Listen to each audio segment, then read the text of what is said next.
आइए रुक करते हैं आज की खास खबर। वैक्सीनेशन टीके लगाने के लिए बुजुर्गों में दिखा उत्साह। जनपद अलीगढ़ के प्राथमिक स्वास्थ्य केंद्र में 60 वर्ष से ऊपर व 45 से 60 तक के गंभीर बीमारियों से पीड़ित व्यक्तियों को कोरोना वायरस से बचाव की पहली खुराक लगाई गई। चिकित्सा अधिकारी योगेश कौशल ने बताया कि वरिष्ठ नागरिकों और 45 से 60 तक के किडनी, कैंसर, हृदय व अन्य गंभीर बीमारियों से पीड़ित व्यक्ति खुद का फोटो युक्त पहचान पत्र के साथ टीका लगवा सकते हैं। इस बीच महाराष्ट्र, केरल, पंजाब, तमिलनाडु, गुजरात और कर्नाटक में कोविड-19 संक्रमण के रोजाना मामलों में लगातार बढ़ोतरी हुई है। मंगलवार के डेटा के मुताबिक देश में पिछले 24 घंटों में सामने आए संक्रमण में 84.04% मामले इन्हीं राज्यों में सामने आए। मंत्रालय ने कहा 8 राज्यों दिल्ली, गुजरात, कर्नाटक, हरियाणा, महाराष्ट्र, तमिलनाडु, पंजाब और मध्य प्रदेश में रोजाना सामने आने वाले मामलों की संख्या लगातार बढ़ रही है। अलीगढ़ से हिमांशु कुशवाहा की रिपोर्ट।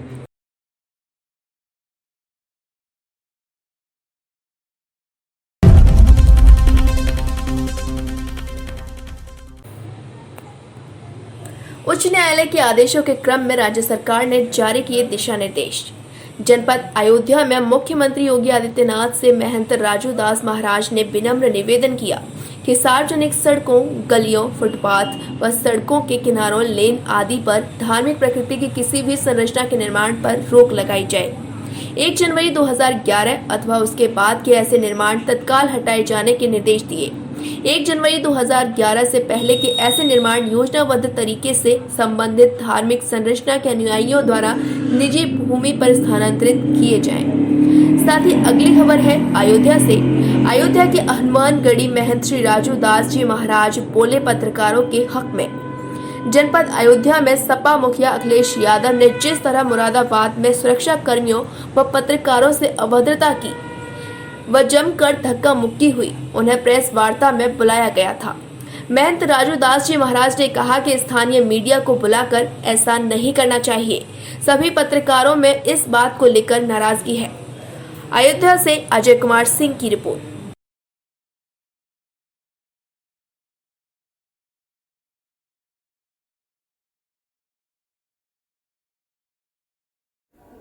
जिस प्रकार से अखिलेश यादव जी के मौजूदगी में मुरादाबाद में पत्रकारों को मारा गया, पीटा गया और उसके बाद पत्रकार की ने पूछा तो अखिलेश जी ने कहा कि हाँ मारा।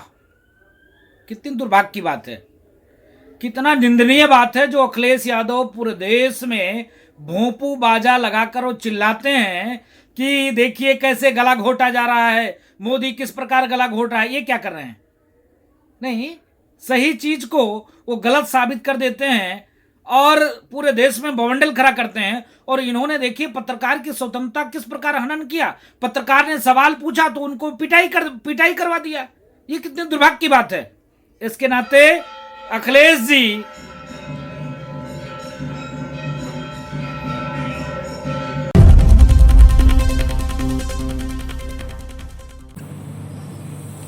जनपद कासगंज में सेल्फी लेने के चक्कर में 2 बच्चों की तालाब में डूबने से हुई मौत। जनपद कासगंज में मामू भांजे पार्क में 2 बच्चे सेल्फी लेने के दौरान तालाब में डूबने से मौत हो गई। बताया जा रहा है कि घटना सुबह 12:20 बजे की है। कस्बे के 2 लड़के गुफरान उम्र 14 वर्ष व समीर उम्र 18 वर्ष तालाब टहलने पहुंचे थे। इस दौरान सेल्फी लेने के लिए दोनों लड़के सेफ्टी रेलिंग को क्रॉस कर गए, जिसके बाद एक लड़के का पैर तालाब में फिसल गया, जिसको बचाने के चक्कर में दूसरा बच्चा भी तालाब में कूद गया। वहीं मौके पर मौजूद सफाई कर्मी रामेश्वर दयाल ने आनन फानन में घटना की जानकारी नगर पंचायत अध्यक्ष जाहिदा सुल्तान को दी। मौके पर तैराक को बुलाकर रेस्क्यू ऑपरेशन चलाया गया और 1 घंटे बाद दोनों लड़कों को बरामद कर लिया गया। बरामद करने के बाद उन्हें अस्पताल ले जाया गया, जहां डॉक्टरों ने दोनों को ही मृत घोषित कर दिया। कासगंज से विपिन कुमार की रिपोर्ट।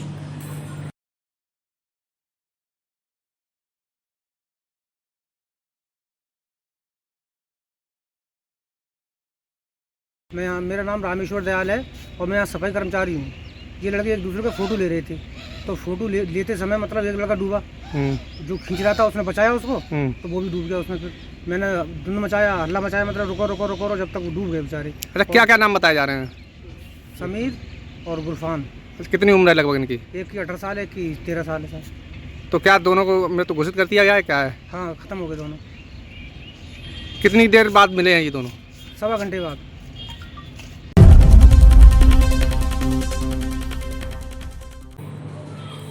फिरोजाबाद में 21 वर्षीय एक युवक कार स्कॉर्पियो जीप के ऊपर स्टंट करता हुआ वीडियो हुआ वायरल। जनपद फिरोजाबाद में 21 वर्षीय युवक का स्टंट करता हुआ वीडियो वायरल हुआ। इस वीडियो में युवक स्कॉर्पियो जीप के ऊपर स्टंट करता हुआ नजर आ रहा है। वीडियो को देखकर ट्रैफिक पुलिस ने युवक का चालान काटा। आपको बता दें, वीडियो में स्टंट करने वाला युवक उज्जवल यादव है और जिस गाड़ी पर स्टंट किया उस गाड़ी का नंबर UP 8355051 है। दरअसल उज्जवल यादव ने गाड़ी की छत पर पुशअप करते हुए वीडियो बनाया।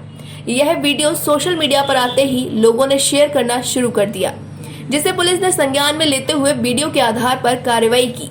यह गाड़ी सपा के नेता कृष्ण मुरारी यादव की है, जो जसराना इलाके के गांव फरीदा मिलावली में रहते हैं और यह गाड़ी उनके पुत्र द्वारा चलाई जाती है। मामले को गंभीरता से लेते हुए सब इंस्पेक्टर ने चालान काट दिया है। साथ ही कहा कि कानून का उल्लंघन करने के चलते गाड़ी के मालिक व उनके पुत्र को बुलाकर समझाया जाएगा। फिरोजाबाद से मोहित शर्मा की रिपोर्ट।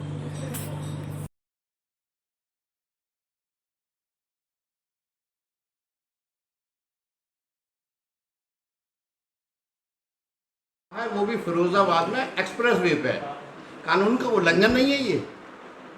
नहीं, ये एक वीडियो संज्ञान में आया है वायरल होते हुए, जिसमें एक युवक है जो अपनी स्कॉर्पियो गाड़ी पर अकेले सवार दिखाई दे रहा है और वो उसकी खिड़की खोल करके उसके छत पे जा करके पुशअप करता हुआ दिख रहा है। हमने जानकारी किया तो ये हाईवे का है और इसमें हमारे ट्रैफिक सब इंस्पेक्टर ने MB एक्ट की सुसंगत धाराओं में उसका चालान किया है। करीब 2500 रुपये से के आसपास उसका चालान हुआ है। साथ ही साथ उस लड़के को और उसके पिता को बुलवाया भी गया है ताकि ऐसे लोगों को तायद किया जा सके, ऐसे लोगों को अच्छी तरह से उनको गाइड किया जा सके साथ में, कि वो ऐसा काम ना करें। ये तमाम लोगों की ज़िंदगी के साथ खिलवाड़ साबित हो सकता है, तो इस तरह की भी कार्रवाई की जा रही है। साथ ही साथ ज़्यादा से ज़्यादा उसको चालान भी किया गया है और आगे भी इस तरह की घटनाओं पर निगरानी रखी जाएगी।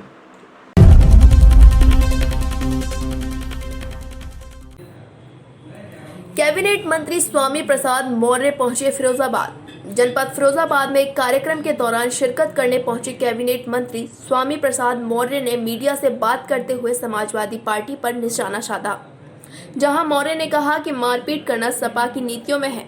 पत्रकारों से मारपीट के उनके लिए कोई नई बात नहीं है। बंगाल की राजनीति पर ममता बनर्जी के बारे में बयान देते हुए कहा कि किस रूप में घायल हैं और कैसे घायल हैं, इसका अभी खुलासा नहीं हुआ है। वहीं पेट्रोल और डीजल के बढ़ते दामों पर मौर्य टाल मटोल करते नजर आए। फिरोजाबाद से मोहित शर्मा की रिपोर्ट।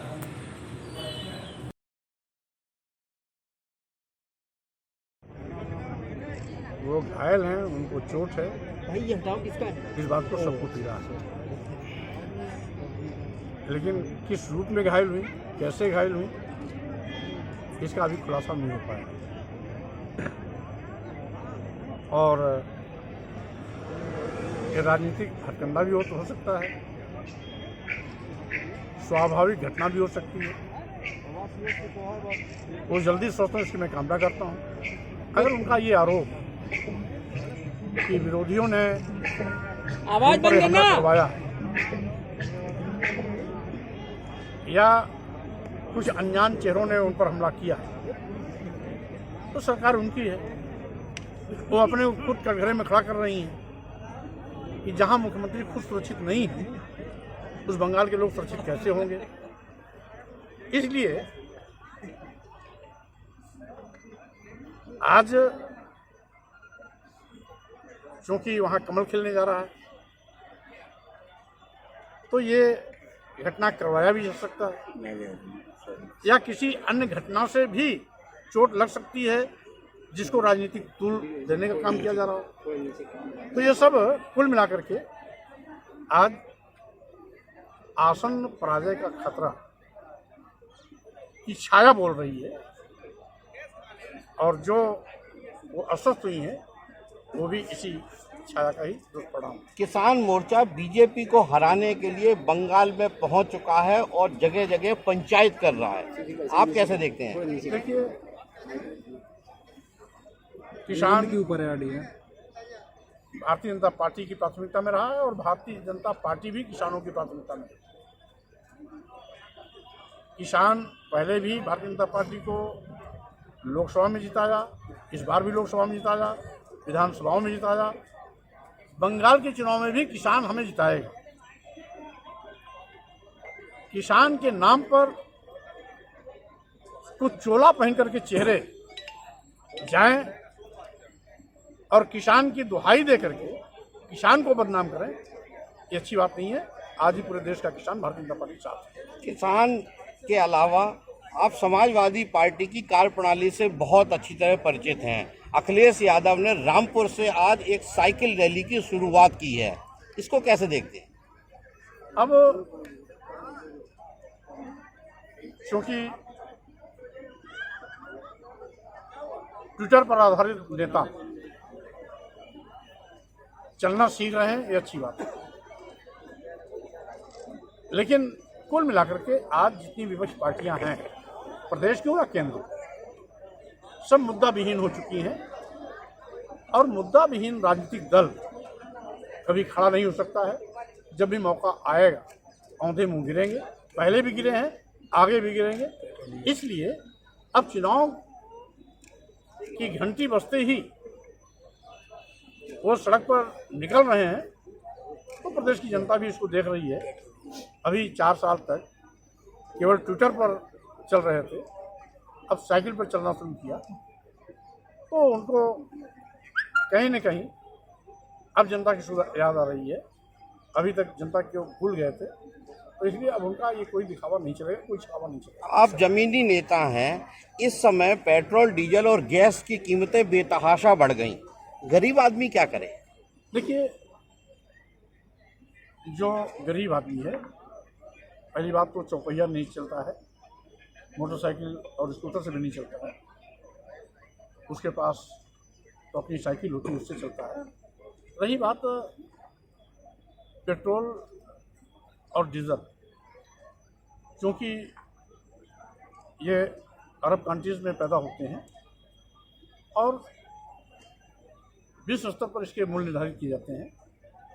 स्वाभाविक रूप से जहाँ ज़्यादा मांग होगी वहाँ कीमतों में उछाल आएगा ही आएगा, जहाँ मांग कम होगी स्वाभाविक रूप से वहाँ कीमतों में गिरावट भी आएगी। क्योंकि आज भारत तेज़ी के साथ विकास की ओर उन्मुख है और हम समझते हैं विश्व के विकास पटल पर सबसे ज़्यादा उभरता हुआ देश भारत है। तो उसी के सापेक्ष यहाँ सबसे ज़्यादा व्हीकल्स भी यहाँ पर बड़े पैमाने पर हैं, 4 व्हील भी हैं, 2 व्हील्स भी हैं, तो मांग के अनुरूप दामों में उछाल आया है।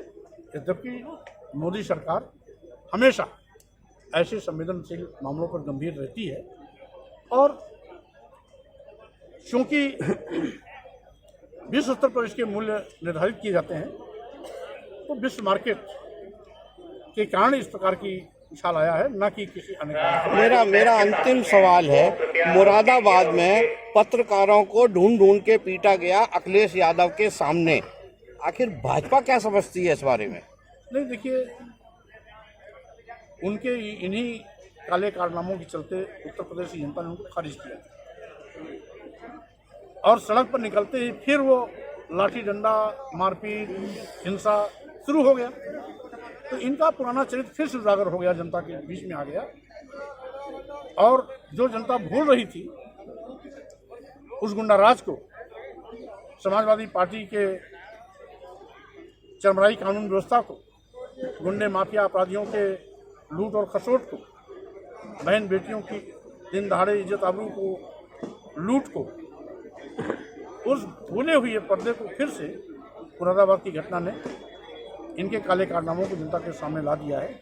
और इनका ये पुराना चरित्र है, इनके लिए कोई नई बात नहीं है ये, और अन्य पार्टियों के लिए नई बात हो सकती है, लेकिन समाजवादी पार्टी के चरित्र के अनुरूप उनका ये कार्य है। पहले भी गुंडा राज था, आज भी इनका गुंडा राज है और आगे भी इनका गुंडा राज रहेगा।